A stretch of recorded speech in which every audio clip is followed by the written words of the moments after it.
Josh, recently my days have gotten dense as different economies have kind of kicked back up again, and work density and sequencing has definitely come into a new way, and it's not the same as it was. No, and I don't think we're a special case. I think that many people are struggling with this and struggling with managing the time they have because, like we've said before, time is a resource, right? And it's also the only resource that everyone has the same amount of. Why don't we talk about time management today, Josh? Yeah, let's do that. Launch out onto the loop with us as we discuss time management on Curiosity Continuum.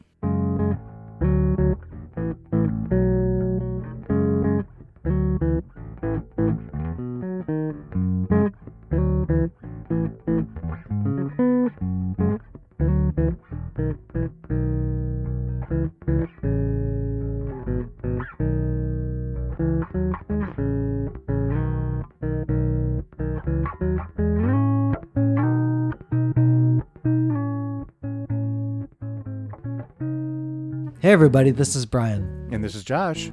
Welcome to the podcast for Curiosity Continuum. Curiosity Continuum is an industry-innovating, non-traditional company passionate about growing wisdom in the next generation. We are the essential bridge between the analog and digital worlds by building collaborative communities that unleash the power of adaptive expertise and innovation needed to thrive in the 21st century. We combine and mix essential elements needed to empower people to succeed in new ways not possible outside of a creative, thoughtful, diverse community of fellow curious people. Follow us on your favorite podcast app to receive notifications of new content. If you like what you hear and want to dive deeper, visit us at curiositycontinuum.com. Thanks for tuning in. Let's start the conversation. All right, Brian. So we kind of alluded to this at the beginning. Didn't allude to it. We actually said it. We're talking about time management today, right?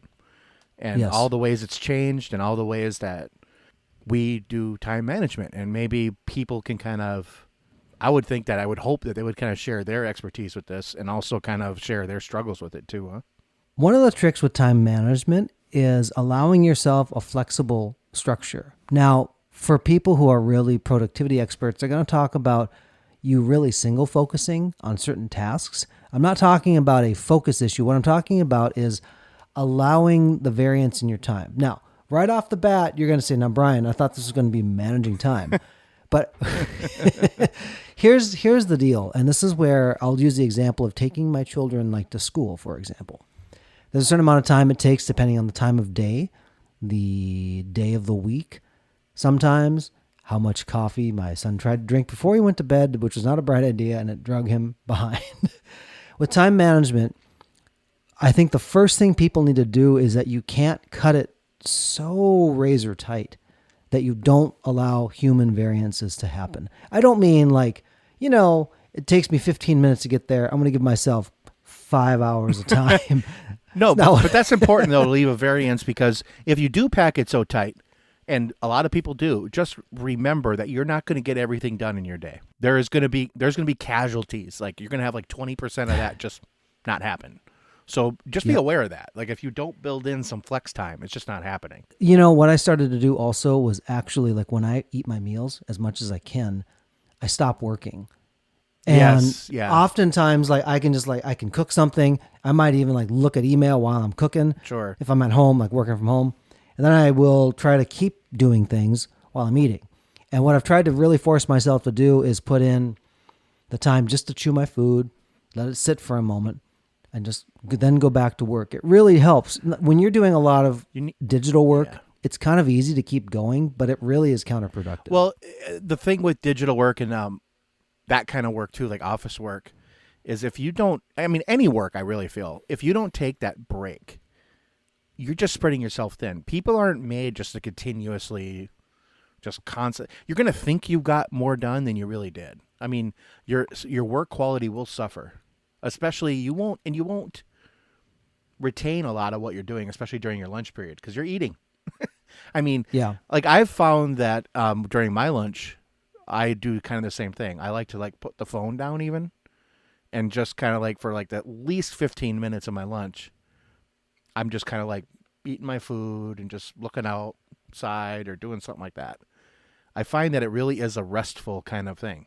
Let's talk about that for a minute, because in time management, it's I have 27 things to do, and this is how I'm going to get it done today. Right. Now, that's some resource planning. I think the angle where we really should talk about is again, we talked about like a little bit of prioritization. Yeah. And allowing yourself to do well at those things and then say, ooh, I can also fit this in. Because what happens, honestly, I've seen this happen. It's been me at times also.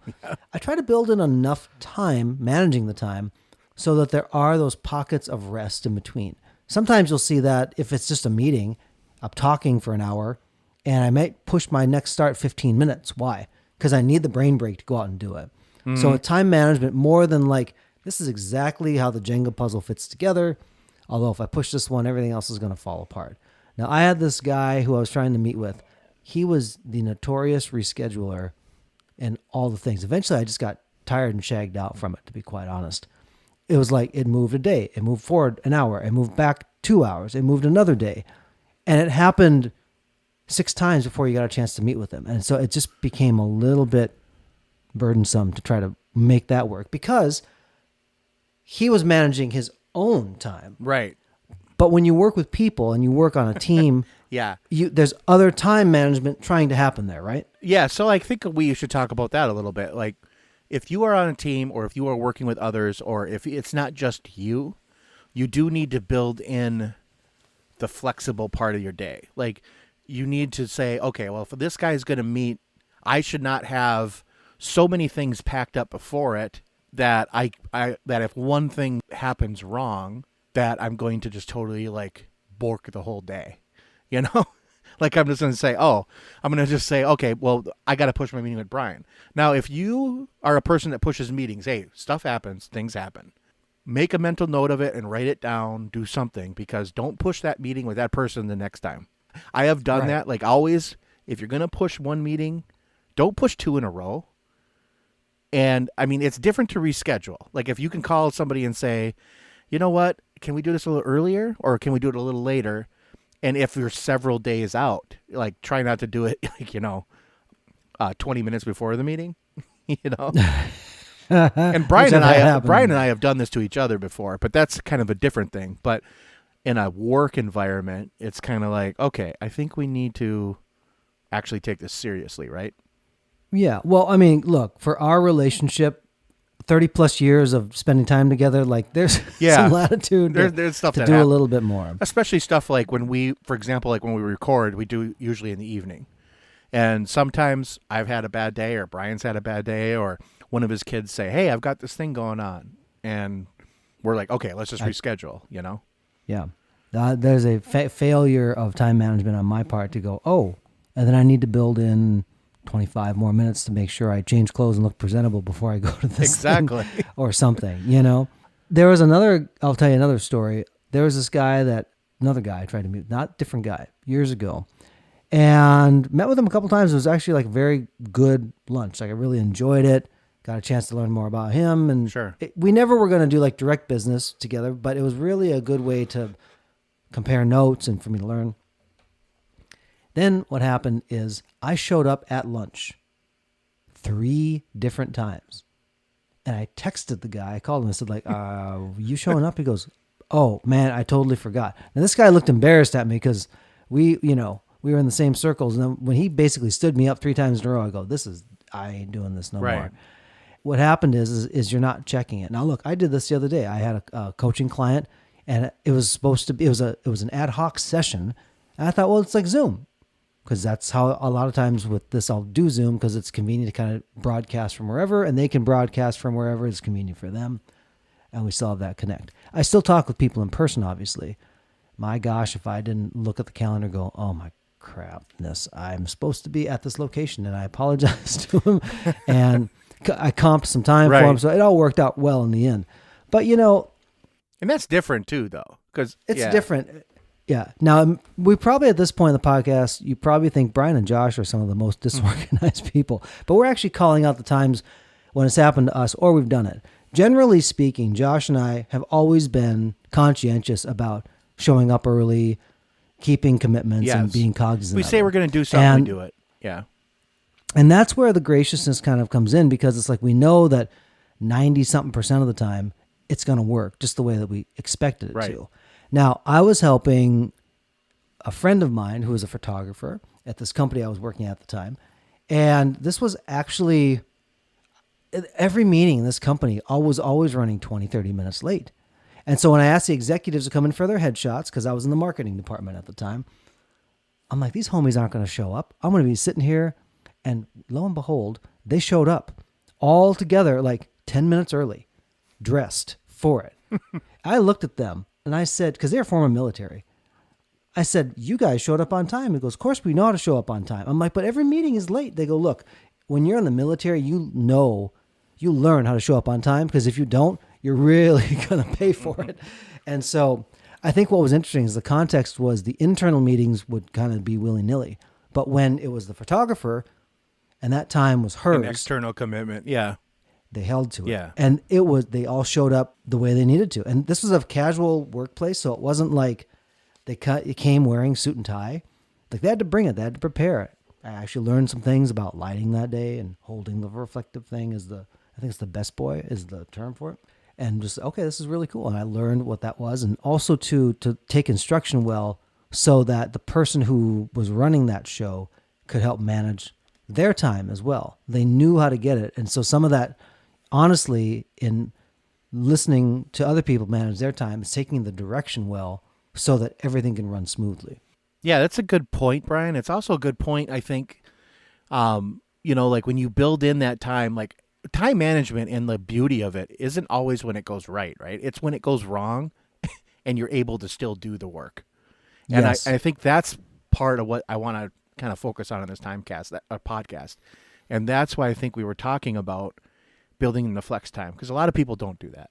And a lot of people don't take external commitments seriously. They just think that, hey, I can push them wherever we want to go. But also, I also think it's important to realize that you may not get everything you have planned done in a day, and that's okay. So how do you ever, what are some things, like when you have to act something from your daily schedule, or when you have to say, look, I'm only going to be able to do this for an abbreviated amount of time. Is there like a hierarchy of things you think about in your head when you do that? I will have to prioritize. Not everything is most important. Right. So there are things you get done. Now, there's a lot of good leadership folks that say, well, what's your top 3 things to do and go get it done? There's other people that will say, there's a sales coach that I follow, and I love all of her tips. What she recommends also too is you divide, especially if you're self-employed, what are your revenue producing things if you're in a job? What are your non-revenue producing things? So for example, like if I'm sitting on site coaching somebody, that's a paid time for me. That's a revenue producing activity. If I have to actually prepare my invoicing and do things, they'll get me money, but I don't get paid to produce the invoice. So you can push that, and that's what she's saying, right? Yeah, and she's saying that basically know the times when you're going to focus on your revenue producing things, which move it forward, and also allocate the time, like this is my time when I'm going to do all the tasks of finance. I'm going to do my mail. I'm going to, whatever it might be, like there are certain times you're setting aside so you know the nature of the work. And I think when you talk about time management and building the flexibility, you have to ask yourself these things. What is the priority against other things in my day? It's okay if you have 25 things and you get 3 done, and you get those 3 things done really well. Second thing I would say from a business context would be, what is your revenue versus non-revenue producing items? Sure. Right? I think a third thing to keep in mind is the personal nature of it. We live in a society where I can dial in on the phone and there I am, or I wave at Josh over video chat. Right. But there are things that you physically need to be there for. Yeah. Right. If my mother calls me and says, I need you here because You of gotta a show family thing. Yeah. I'm like, show up. well, let me delegate that to my assistant. Ain't going to happen. You No. know? Like there are just things. And it happens to all the powerful people in the world that you think that they just outsource their entire life. There are certain things they can't. Some of that you have to realize, what do I personally need to show up for? And be ambitious. Try to fit those things in. Now, when Josh and I talk about the time management and the slots, those little things that you say, well, I can't get this started because it takes an hour of time to go do. Now I have an extra 10 minutes because I showed up early. Maybe I'm going to clear out my email inbox in that meantime. Maybe Right. I'm going to do that. There's ways that you can kind of structure the big chunks every day, and then you can find those little spots to put stuff in. Or if you need the time to get from one place to the other, get a drink of water, you're set. Yeah. Like I want to dial into that personal thing too. Like sometimes you have to show up. Sometimes you have to be the one to do it. I remember one time in school, in high school, it was around, I would think it was like the end part of the year, and we had like 4 projects due. And I remember I didn't get one of them done. And I went up to the teacher when we got like into class. I went up to the teacher. I said, look, I just want to tell you something. I had to prioritize my night last night. And unfortunately, this class did not land at the top. And I had to get, I was brutally honest. And I said, this class did not land at the top. I had to get my math homework done and my science homework done because, quite frankly, those are bigger parts of my grade than this class, which is elective, and those weren't. Yeah. And you know what he said to me? I remember this. He says, you know what, Josh, thanks for being honest with me. You can take till Monday to get it done.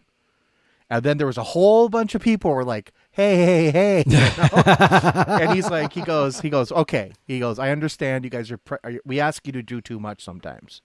So even a teacher realized sometimes that we had to make those, but we weren't taught that at that point in our lives. That was just something like, I was just kind of like, if you got to give me a 0, going to have to give me a 0. Because I think when I went up to him, I said, I'm going to have to take a 0 on this assignment. And he's like, well, why? Hey. And then I explained it. Yeah. And it was a valid thing. And of course, you know, the teacher Brian will know, Mr. Olson. He would have been, he was the most laid back teacher ever. But if you were honest with him, he would get it. So I think if you do have to prioritize, and it is something that is a personal thing, be honest with people. Say, look, I'm sorry, I just can't fit this in my day to day. I apologize. Let's just redo it. You know, time boundaries are important, and it communicates like, here's the resources I can spend. This is when I can spend it on you. Time management, honestly, is a proactive look. If it's ever reactive, you haven't prepared correctly. Yeah, you know, that's the piece of it where if you say, well, I'll wait to figure it out then, it's too late. It's already too late because you haven't shown up like kind of on the balls of your feet or walked into it prepared. You're kind of going in like, yeah, I'll wing it. If you're talented enough, you can only wing it. You can wing it to a certain extent, but it'll always crack. And usually it's at the expense of other people's time to show up. Sure. And it's at the expense of how you look to other people. And in business, that's not always a good look, you know? No. You want to be prepared. You want to show that their time is valuable too. So when you're thinking of time management, think of other people's time as well, not just your own. Fair. I think we've rambled on, huh, Brian? Yeah, we didn't manage this time as well as we could this podcast. No, we're good. Consider what we say well. Take a moment after this podcast to consider your life and talk about things with people. All things considered, yeah. Yes. Until next time, this is Brian. And this is Josh. For Curiosity Continuum.